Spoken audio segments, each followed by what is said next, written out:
Olha, muito boa tarde.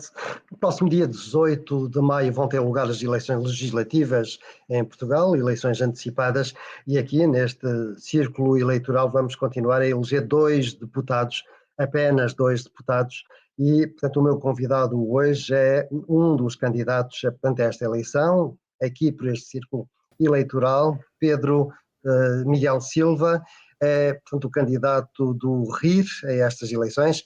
Muito obrigado por ter aceitado este meu convite, de estar comigo aqui nesta entrevista do Luso-Jornal. Eu gostava que nós começássemos por uma apresentação do candidato. Nós não o conhecemos ainda, é a primeira vez, suponho, que é candidato a estas eleições, em todo caso, no Círculo da Europa, e por isso gostava de o conhecer melhor, o que faz, de onde vem, a sua ligação com as comunidades e porquê ser candidato a este Círculo eleitoral. Então, muito bom dia, agradeço também o convite, em meu nome e em nome do Partido Reagir, Incluir e Reciclar. Sou o Pedro, tenho 51 anos, sou advogado de profissão há mais de 30 anos e fui convidado pelo partido a encabeçar aqui este círculo da Europa, principalmente pelos contactos que mantenho com cidadãos portugueses que estão a trabalhar e a residir na Europa e por isso tenho conhecimento de alguns dos problemas que afetam a comunidade portuguesa, os cidadãos portugueses. Nesse aspecto, nunca emigrei, nunca saí de Portugal para trabalhar ou residir. Como qualquer bom português, tem familiares que foram imigrantes, que entretanto também regressaram, porque também é uma característica do bom português ausentar-se para ter uma vida melhor ou ter outros objetivos de vida e depois regressar ao seu país. E, portanto, tendo esses pontos de contacto, a Márcia Henriques, a líder do partido, convidou-me a encabeçar aqui então o Círculo da Europa. Efetivamente é a primeira vez. Já fui candidato como cabeça de lista ao Distrito de Santarém, depois também aqui no Concelho de Odivelas, aqui num subúrbio de Lisboa, e depois também integrei as listas da candidatura de Lisboa nas últimas legislativas e desta vez a Márcia convidou-me aqui e eu aceitei com muita honra e com muito espírito de missão a levar a bom termo esta candidatura. E pronto, são esses. Já agora pedi-lhe também que me portanto, ajudasse a situar onde está o RIR no espectro político português. Onde é que se situa? Exato. O RIR está no centro, não é de direita nem de esquerda, tenta assimilar ou aproveitar ou levar a cabo as melhores ideias, quer sejam de esquerda, quer sejam de direita. Portanto, e ao mesmo tempo tem essa missão de criar pontes entre alguns extremos, no sentido de levar a bom termo e a criar melhores condições de vida aos portugueses. É essa basicamente a missão do partido RIR. E, portanto, criar melhores condições de vida aos portugueses que moram fora é certamente, portanto, a razão da sua candidatura, e gostava que nós abordássemos aqui alguns temas que nos dizem respeito diretamente. Um deles é sobre as metodologias de voto. Como sabem, cada eleição há uma metodologia de voto diferente, agora é pelo correio, noutras portanto, é presencial.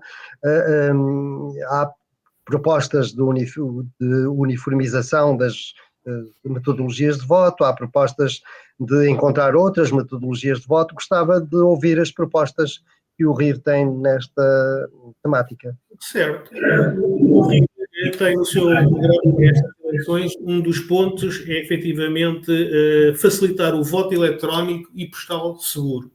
Está no programa eleitoral para estas legislativas de 2025 e é uma aposta também do partido, a inovação, a modernização da forma de voto do cidadão português. Eu peço desculpa não utilizar a palavra imigrante, mas é que no círculo da Europa ou na Europa, o português principalmente que está a residir ou trabalhar na União Europeia, não o considero como um imigrante, mas um cidadão português ou um cidadão europeu que está a trabalhar ou a residir noutro país da União Europeia. Não quero com isso afastar os cidadãos da Suíça ou do Reino Unido ou de outros países da Europa, mas é no sentido de uma forma genérica dizer que o português que está na Europa, não, na minha concepção, já não é o imigrante, é o cidadão europeu que está a trabalhar. E, nesse sentido, o acesso ao voto pelo cidadão português da Europa tem que ser facilitado. Não pode ser limitado nunca. Não se pode eliminar, digo eu, é a posição também do partido, o voto postal, nem o voto presencial, mas deve haver um complemento entre estas três modalidades, incluindo o voto eletrónico. Por que não instituir o voto eletrónico? Será assim tão difícil hoje em dia, quando se fazem transações de milhares de euros entre países, quer sejam da Europa, quer seja fora da Europa? O sistema é seguro, é auditado e, efetivamente, se existir alguma afetação da verdade, isso, claro, que também há mecanismos para fazer invalidar umas eleições, assim como há quando é por voto presencial. Também há sistema de garantias para que haja fiabilidade no voto. Por isso, a primeira posição do partido é rapidamente, urgentemente, instituir o voto eletrónico com toda a segurança. Não é nada do outro mundo, há países que já o utilizam, é aprender com o que já foi feito, evitar os erros, porque também já foram cometidos e, portanto, estamos mais cientes do que pode acontecer. E, portanto, essa é a posição, efetivamente. Isso seria aplicado a todas as eleições? A todas as eleições, ou só às legislativas?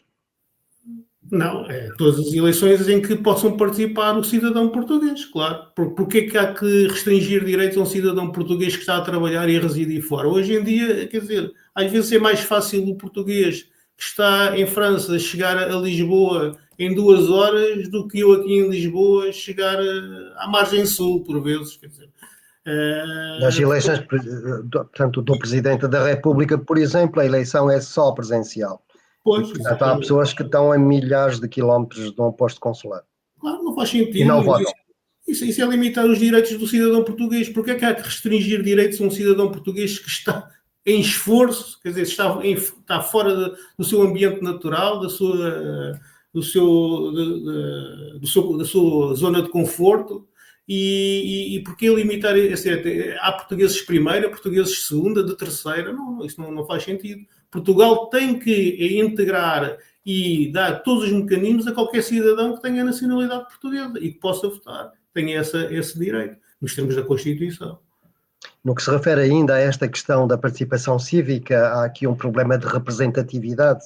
Como sabe, nós passamos de 300 mil eleitores, ou um pouco menos, a 1.600.000 eleitores. Representamos quase o mesmo que o Círculo do Porto. O Círculo do Porto elege 40 deputados, nós elegemos 4, os 2 círculos eleitorais da imigração. Isto é 10 vezes menos, o meu voto não conta tanto como o seu, que mora em Portugal, e a minha pergunta é que propostas o RIR tem sobre esta matéria e o que pretende, portanto, alterar, se pretende alterar. Claro, uma oposição do partido há muito tempo, mas antes de entrar na substância do tema, apenas dizer que, efetivamente, o Círculo da Europa e também já agora de fora da Europa são os parentes pobres de qualquer eleição que se faça em Portugal, com um órgão de soberania ou com um órgão autárquico ou o que for. Quer dizer, há um desfazamento entre Portugal e as comunidades portuguesas que não pode ser permitido hoje em dia e tem que ser alterado esse paradigma. Efetivamente, claro que o número de deputados tem que representar a comunidade ou o círculo, os cidadãos que votam nesse círculo, e por isso tem que haver aqui uma proporcionalidade, uma regra de proporcionalidade A mesma regra aplicada em Portugal? A mesma regra. Porquê? Porque a posição do partido e a minha posição também em termos pessoais, que é idêntica, é não haver uma discriminação.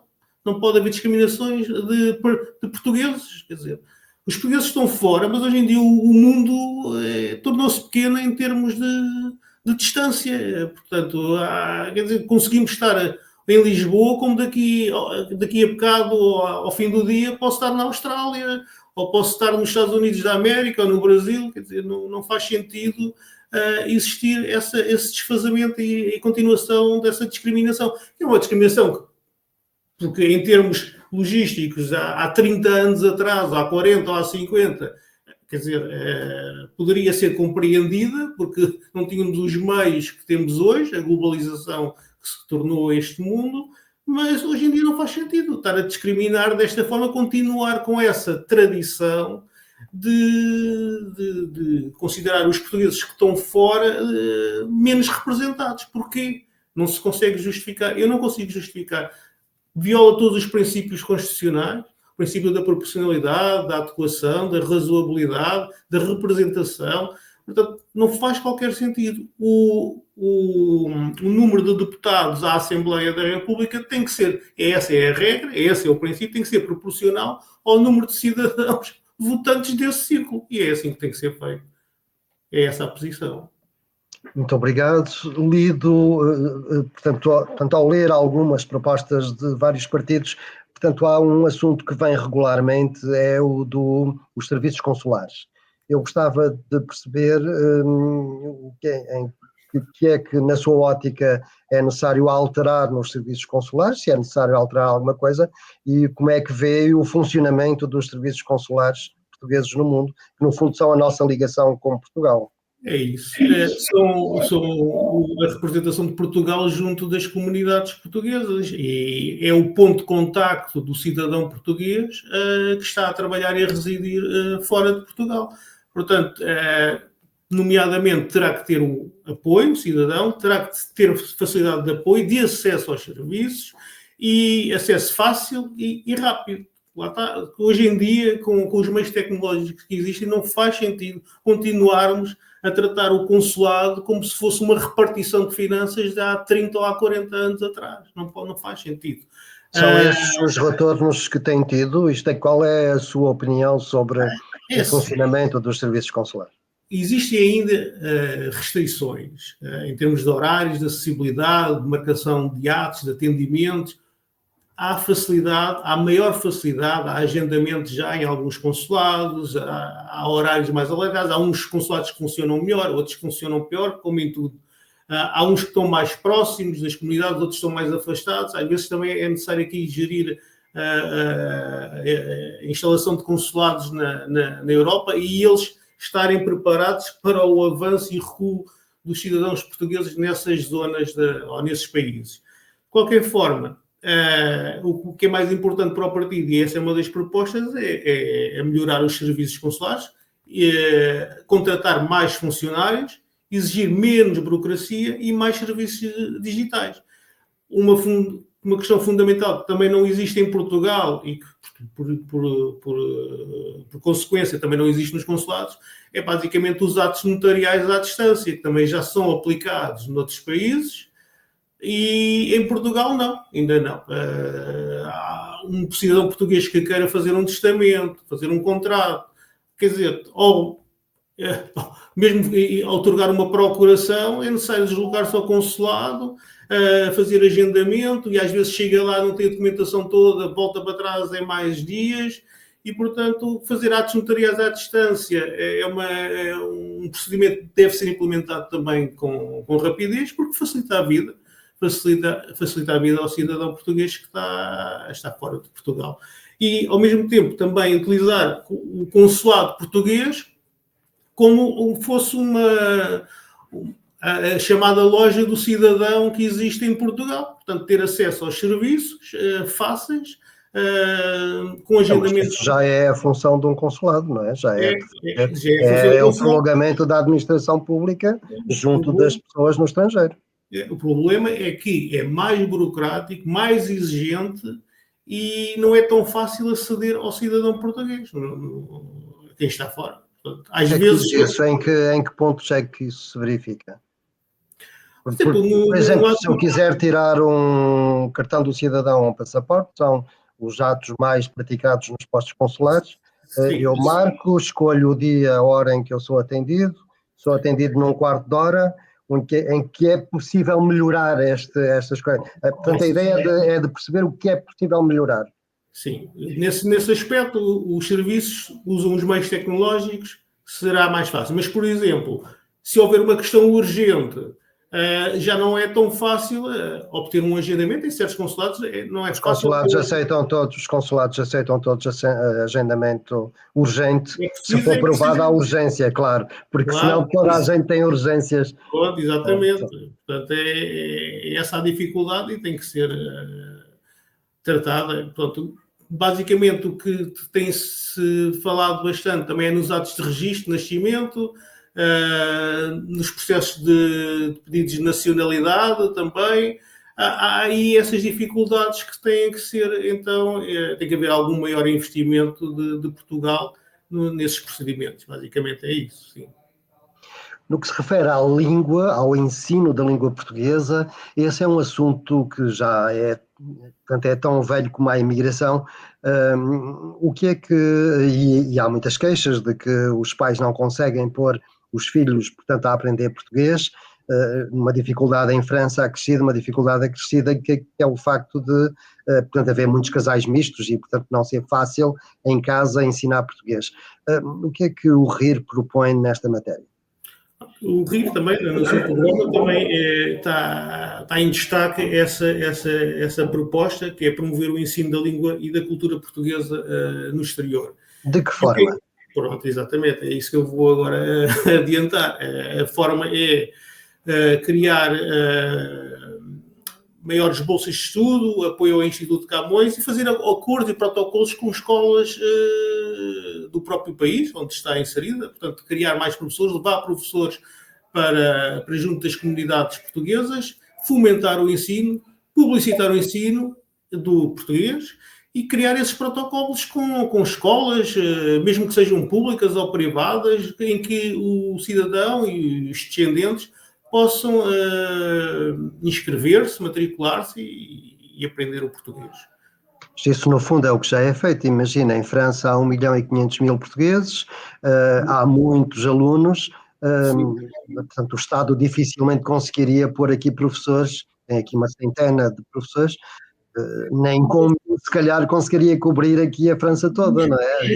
Eu compreendo, mas isso é o problema, como referiu, o problema já é antiquíssimo, não é? Já se coloca há anos e anos. Mas porquê, para um ensino básico, termos professores diplomados e certificados? Porque há muita gente da comunidade portuguesa com grandes conhecimentos, não é diplomado, não tirou o curso de professor, ou licenciatura no ensino, mas consegue fazer workshops ou criar palestras em que se possa fomentar e criar e dar o gosto ao cidadão que queira aprender português. Mas aqui estou-lhe a falar de ensino de língua e, portanto, não pode haver discriminação. Se em Portugal um professor tem que ter uma formação, aqui tem que ter a mesma formação, não acha? Bem, mas estamos aqui a tentar facilitar e dar o gosto, abrir uma porta ao cidadão. Depois, deixe-me só reformular a pergunta de uma maneira diferente, a ver se percebo a sua opinião. É assim, portanto, há duas formas de agir. Uma delas é dizer que Portugal é que tem que ensinar, aplicar o tal artigo 74 da Constituição Portuguesa, e então Portugal tem que mandar um batalhão de professores para cá ensinar português, ou então negociar com os países onde há imigração e nesses países de exigir a reciprocidade. Por exemplo, em França, ou melhor, em Portugal, é Portugal que está a pagar o ensino da língua francesa nas escolas públicas portuguesas. Pode pedir a mesma coisa em relação, portanto, à França, mas deixa de ter a mão, digamos assim, sobre esse ensino e passa a dar, em subcontratação, ao país em questão, neste caso a França, portanto, esta gestão. Eu gostava de perceber a sua opinião sobre uma ou outra forma, ou se há algum misto entre as duas, não sei. Exatamente. O ensino da língua portuguesa não pode ficar limitado só a uma das formas do Estado fazer cumprir a sua obrigação. E isso eu referi, há que instituir acordos e protocolos com as escolas, com os países, para que o ensino da língua portuguesa seja uma opção a ser ministrada por quem quiser aprender e possa aprender, como acontece efetivamente em Portugal, com o francês, com o inglês, com o alemão. Também existe. A escola pública portuguesa tem essas valências. E o português que queira aprender essas línguas, para ele será sempre uma mais-valia. É assim que deve ser entendido também o português fora de Portugal. Em França, na Alemanha, em Espanha, onde for, o português onde quiser aprender, ser uma das valências e possa ter à disposição essa possibilidade de aprender o português. Exatamente. Não digo que fique limitado ao batalhão de portugueses que Portugal tem que mandar para um país estrangeiro, não é? Mas sim um complemento, é o que eu estava a referir, fazer acordos com associações também, não só com as escolas públicas ou com as escolas privadas, mas também com associações, criar mini cursos de português, até como forma de entrada e dar o gosto a quem quiser aprender. Depois, mais tarde, desenvolver em cursos privados de português, se for o caso. Basicamente é isso. Gostava que nós abordássemos aqui que um outro assunto, precisamente agora evocou, é o das associações portuguesas no mundo. Há muitas associações portuguesas no estrangeiro. De que forma Portugal deve ajudá-las ou coordenar este trabalho? De que forma Portugal se deve relacionar com estas associações portuguesas, na sua opinião? Sim, também lá está, é um dos pontos do programa do Partido de Reagir, Incluir e Reciclar para estas eleições legislativas, apoiar a participação cívica e social dos imigrantes, e esse é um ponto de contacto, é um ponto da cultura portuguesa, é onde o português exprime a sua cultura, a sua diáspora e os seus problemas entre eles e entreajuda. Portanto, um português que vá para outro país ainda não está enraizado, pode ter um ou outro amigo ou familiar que já lá esteja há mais tempo, normalmente é assim que acontece, há outros que não, que vão também à aventura, passa a expressão, e esse é um ponto de contacto, é um ponto de tornar o português que está nesse esforço mais calmo, mais integrado e depois também é uma forma de expandir o conhecimento. Portugal também precisa de apoiar e muito essas associações. E de que forma é que o podia fazer?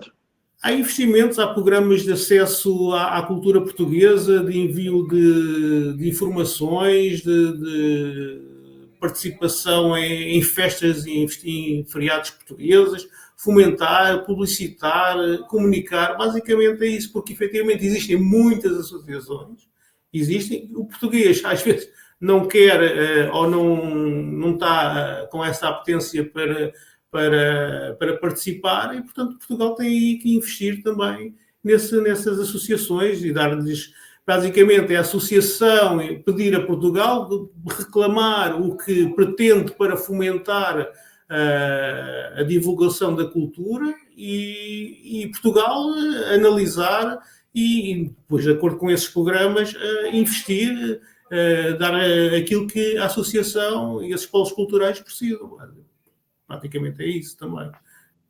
Um dos assuntos que é novo nesta campanha eleitoral, já começou a aparecer na última, é o programa Regressar. Existe um programa em Portugal de apoio ao regresso dos portugueses a Portugal portanto, a novidade que aparece é que há alguns partidos a proporem que estes programas Regressar facilitem o regresso de reformados, de pessoas que se aposentam nos diferentes países e a levá-los até Portugal e de preferência em zonas de baixa densidade. E a minha pergunta é se o RIR também tem propostas nesta matéria. O Chega tem, o PSD tem, o PS tem, portanto vários outros países têm, partidos têm. E a pergunta é se o RIR também tem alguma proposta nesta matéria. É assim, relativamente ao programa Regressar, a posição do Partido Reagir, Incluir e Reciclar é uma forma muito mais abrangente. Porquê? Porque o português que queira regressar tem que ser apoiado. depois, em Portugal, também não pode haver uma discriminação entre quem está e quem queira regressar, não é? E há também o português que quer se manter no estrangeiro, porque é esse o seu objetivo de vida, legítimo. Portanto, temos aqui vários quadrantes. Deixe-me só dar-lhe uma nota em relação a esta questão, de maneira a perceber o problema. Portanto, um português que se apresenta em França, por exemplo, e que tenha uma reforma, digamos aqui, considerada até baixa ou média, não paga imposto sobre essa reforma, ou paga pouco imposto sobre essa reforma. Mas ao regressar a Portugal, essa mesma reforma que é pequena em França, ela vai ser maior em Portugal, é considerada grande em Portugal, e vai ser muito, isto vai pagar impostos muito maiores. Então, o imigrante português na reforma vai perder dinheiro se quiser regressar a Portugal. Não faz sentido. Portugal está-lhe a levar este imposto, que ele não pagou, portanto, em Portugal, ele não esteve a cotizar em Portugal e está a pagar depois este imposto, e então isso faz com que algumas pessoas, ao chegarem à idade da reforma, não regressem a Portugal, então ficam por aqui porque dizem: eu não vou para lá perder nível de vida ou perder dinheiro ou dar dinheiro ao Estado, que o Estado nunca me... E, portanto, eu não precisei desse Estado naquela altura, e eu posso levar uma contribuição para Portugal e afinal não a vou levar para Portugal e fica cá. O problema é este. Exato. Não faz sentido. Não faz sentido. Tem que haver o Portugal, e neste caso a França, tem que instituir acordos para não haver essa tributação, esse excesso de tributação, porque se efetivamente os rendimentos são oferidos e são pagos por um país que não Portugal, têm que ser tributados de acordo com as regras desse país, e não vir Portugal agora a aproveitar-se do esforço de trabalho do seu cidadão, quando nada lucrou com isso, nem nada fez para isso, não é? Portanto, o português pode regressar a Portugal, deve regressar a Portugal se for essa a vontade, e não deve ser tributado. Tem que haver acordos entre Portugal e a França, nesse caso. Mas aqui não há necessário haver acordos, o acordo não implica nada. A França diz: se eu ficar cá só paga isto, não há nenhuma implicação francesa, por exemplo. Tem que haver uma alteração da posição do Ministério das Finanças português relativamente a esses rendimentos, não é? Isso é um programa que tem que ser aplicado, porque não faz sentido. Não é justo, não é equilibrado, e é um esbulho ao rendimento do português que angariou com o seu esforço de trabalho noutro país e com as condições de outro país, para o qual Portugal não tem nada, ao fim e ao cabo. Portanto, isso não pode ser a realidade, não pode ser. E além disso, acredito até que deveria, por parte do imigrante ou da pessoa que queira regressar a Portugal, neste caso o cidadão português reformado, que deveria até impugnar judicialmente esse tributo junto dos tribunais tributários portugueses, porque isso é uma violação do direito tributário, direito fiscal e dos rendimentos, porque efetivamente não está a ser pago por uma entidade portuguesa. Portanto, não faz sentido estar agora a tributar rendimentos que não são pagos por uma entidade portuguesa. Portanto, acho que tem que ser...